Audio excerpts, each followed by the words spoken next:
Such queues, where people are seen waiting for their nucleic acid testing for COVID-19, have become a common sight and part of regular life in China, as the country stays adamant to stick to its zero COVID policy.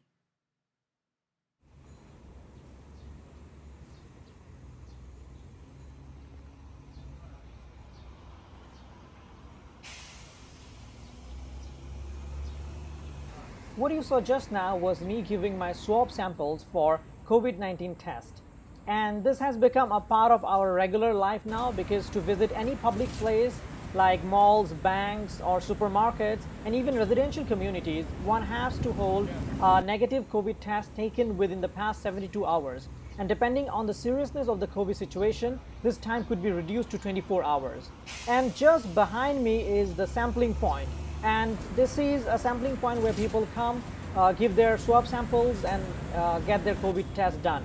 And even though this is a temporarily erected structure, but this has become a permanent thing now, because such sampling points are scattered all across the city.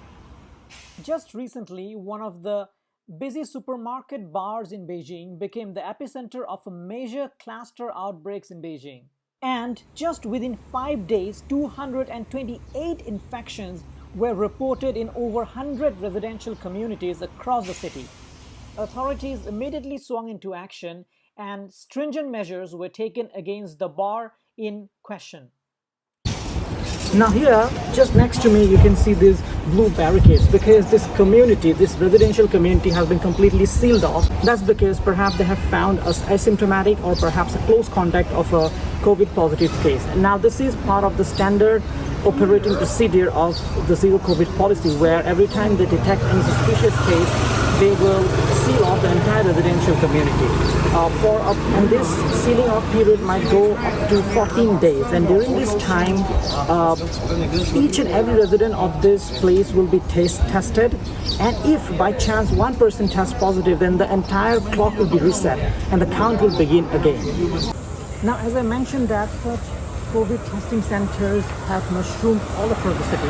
Now I will show you where is the next COVID center. It's just few steps away from here, and I'm going to start this stopwatch just to show you how far the next COVID center is.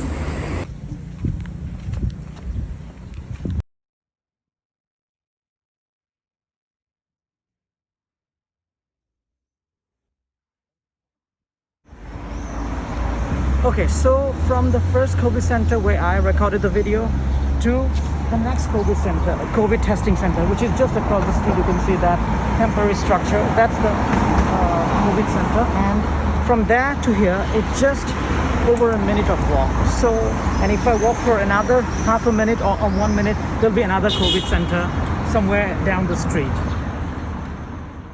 The response to these stringent measures, however, have been divided, with some observers saying that it is not sustainable in the longer run and weighing down heavily on China's economy. However, China has its own reasons to stick to its dynamic zero COVID policy. According to state media editorials, it is quite clear that China believes this zero COVID policy is bringing out positive outcomes. China is an aging society with 267 million people above the age of 60 and 260 million people have underlying health conditions. In addition, the vaccination rate among the elderly and the children are not high enough. And according to expert estimates, if China abandons its zero COVID policy, it could face 1.5 million deaths related to COVID-19. Despite all discussions, one thing is pretty clear. Zero COVID policy is here to stay, and China is in no mood to adopt staying with the virus. But how things unfold will be interesting to find out in the coming days. This is Shamim Zakaria from Beijing.